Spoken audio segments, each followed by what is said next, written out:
नाज़रीन, social media पर गर्दिश होती हुई ये वीडियो जो है आप लोग देख रहे होंगे कि हर किसी की नज़र से गुजरी है, मगर समझ नहीं आ रहा कि ये हुआ क्या है। तो मैं बताती चलूँ कि इराक का एक शहर है हमदानिया।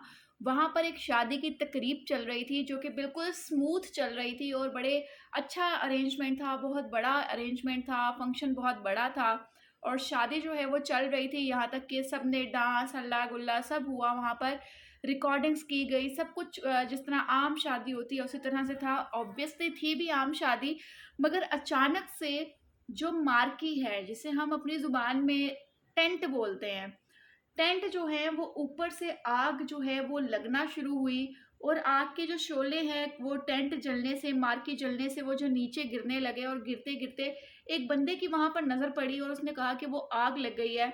दूल्हा-दुल्हन जो फ्लोर के ऊपर डांस कर रहे थे, कपल डांस कर रहे थे, उनकी भी उसके ऊपर नज़र जाती है और वो जब देखते हैं उतनी देर में वो पूरा जो टेंट है, पूरी जो मार्की है वो ज़्यादा जल चुकी होती है। शॉर्ट सर्किट था, क्या नहीं था, डिडंट नो एवरीवन, बिकॉज़ अभी तक कोई इन्वेस्टिगेशन सामने नहीं आई है।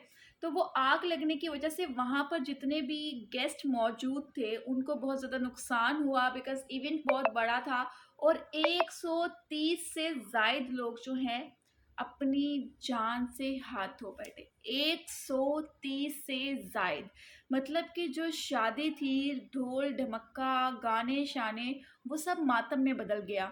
130 से ज़ायद लोग ऑन द स्पॉट इंतकाल कर गए और उसके बाद जो 70 से 80 से ज़ायद लोग जो हैं वो अभी तक सीरियस कंडीशन में हैं।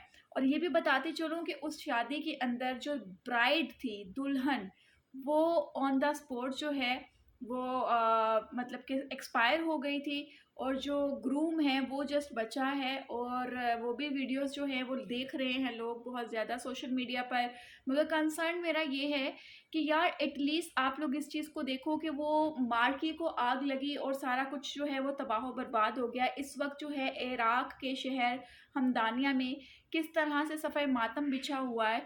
तो मैं यही कहूँगी कि अभी लोग जो हैं वो पुरानी वीडियोस, पता नहीं कहाँ-कहाँ से वीडियोस उठा-उठा कर लगा रहे हैं और उन वीडियोस को प्रोमिनेंट कर रहे हैं और ये बताने की कोशिश कर रहे हैं कि ये वो वीडियो उस इवेंट की है, उस शादी की है। खुदारा ये इस वक़्त बहुत टफ टाइम है उन फैमिली के ऊपर, बिकॉज़ इतना बड़ा हादसा एक खुशी के मौके पर, इतना बड़ा हादसा बर्दाश्त करना बहुत मुश्किल है और 130 बंदे अगर वहाँ पर एक्सपायर हुए हैं, इसका मतलब कि 130 ख़ानदान जो हैं, उनमें इस वक़्त सोग मनाया जा रहा है।